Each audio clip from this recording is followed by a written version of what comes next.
બોલો સ્વામિનારાયણ ભગવાન કી, શ્રી રામચંદ્ર ભગવાન કી, શ્રી કષ્ટભંજન દેવ કી, શ્રી ભારત માત કી.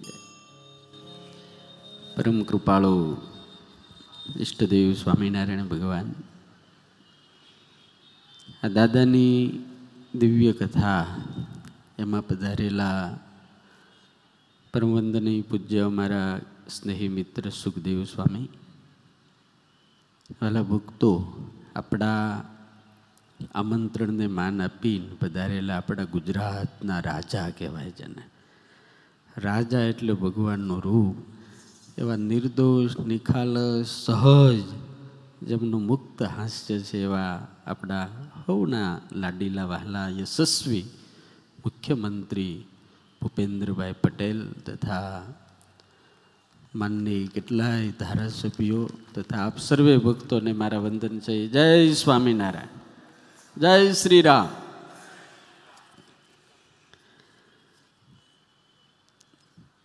આપ જ્યારે સીએમ બન્યા ત્યારથી આરંભીને આજ દિવસ સુધી અમે જોઈએ છીએ, નકર સત્તા આવે ને એટલે માણા બદલાઈ જાય. આપણો આ બાપો છે ને એવો ને એવો છે.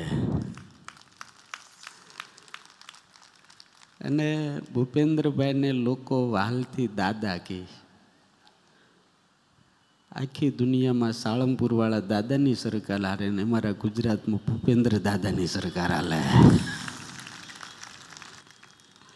મોદી સાહેબે કીધું તું નરેન્દ્ર કરતા ભૂપેન્દ્ર વટી જાય, અને આ ચૂંટણીમાં આપણે જોયું વટી ગયો દાદો. દાદા અમારે તો ઓલ્યા દાદા ના એ દાદા, ઓલ્યા દાદા આગળ ઉપરનું કામ કરાવવાનું, આ દાદા આગળ હેઠેનું કામ કરાવવાનું.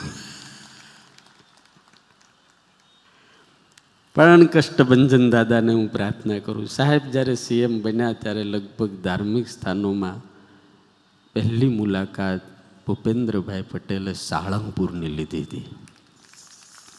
ત્યારે હું કથા કરતો ને ત્યાં આપ પધારેલા. આપનું રાજ્ય ખૂબ સુંદર છે. શાસ્ત્રોમાં એક વચન લખ્યું છે, યથા રાજા તથા પ્રજા. જેવો રાજા હોય ને એવી પ્રજા હોય. આપણા ભૂપેન્દ્રભાઈ પટેલ ધાર્મિક છે એટલે ગુજરાત ધાર્મિકતા તરફ વળી રહ્યું છે. આપણા ભૂપેન્દ્રભાઈ પટેલ નિર્દોષ અને નિખાલસ છે એટલે સમાજ એવો થઈ રહ્યો છે. હું હનુમાનજી મહારાજને પ્રાર્થના કરું કે આપ કાયમ સ્વસ્થ રહો, વ્યસ્ત રહો, મસ્ત રહો અને જબરજસ્ત રહો. દાદા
કરે.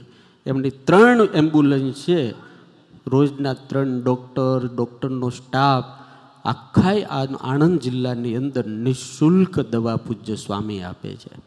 અને આખા આણંદ જિલ્લાને પૂજ્ય સ્વામી મીઠું પાણી પહોંચાડે છે. ત્યાં મીઠું પાણી નથી. એટલે આવું મોટું કામ પૂજ્ય અમારા સુખદેવ સ્વામી કરી, એક સાધુ સ્વામિનારાયણનો. અને વડતાલ સંસ્થા દ્વારા પૂજ્ય અમારા આચાર્ય મહારાજ શ્રીના નિશ્રાની અંદર એવું મોટું કામ થાય છે. ત્યારે ચોક્કસ હું ભગવાનને પ્રાર્થના કરું છું કે ભૂપેન્દ્રભાઈ દ્વારા એટલા અદ્ભુત કામ થાય. બહુ વહાલા છે, હસમુખા છે અને બહુ લાગણીશીલ છે. કારણ કે આધ્યાત્મિક જગતમાંથી આવ્યા છે અને આધ્યાત્મિક માણા કોઈ દાડો ક્રૂર હોય જ નહીં, કોઈ દાડો ના હોય. એટલે હનુમાનજી મહારાજને પ્રાર્થના કરું કે અમારા ભૂપેન્દ્રભાઈ પટેલને કાયમ સ્વસ્થ રાખજો અને કાયમ એના દ્વારા એવા જોરદાર નિર્ણયો થાય કે હજારો વર્ષના ઇતિહાસમાં ભૂપેન્દ્રભાઈ સરકારનું નામ લેવાય. આપ આ કથામાં પધાર્યા, આની સમિતિ જે અમારા હિતેશભાઈ, ચિરાયુષભાઈ, કિરીટભાઈ, નિલેશભાઈ, પ્રકાશભાઈ, ભરતભાઈ, આ બધા બહુ મહેનત કરી છે. બાપા 1500 સ્વયંસેવકો ખડે પગે આ કથામાં ઊભા છે. હજારો છોકરાઓએ માવા આ તે બધું છોડ્યું છે, દારૂ લોકો છોડે છે. અને મને વિશ્વાસ છે કે અમારા જેવા રાજા છે એવા બધાય સુખી સંપન્ન આખો ગુજરાત થાય. અને આખું ગુજરાત આજે આખા વિશ્વમાં ચમકે છો, ખાલી ભારતમાં નહીં. અને એનું કારણ જો હોય તો મોદી સાહેબ, અમિતભાઈ અને આપણા CM પટેલ સાહેબ છે. દાદા ખૂબ ખૂબ આપનું સ્વાસ્થ્ય સારું રાખે, આપણને કાયમની માટે યશસ્વી બનાવતા રહે, એટલી પ્રાર્થના કરી મારી વાણીને વિરામ. બોલો સ્વામિનારાયણ ભગવાન કે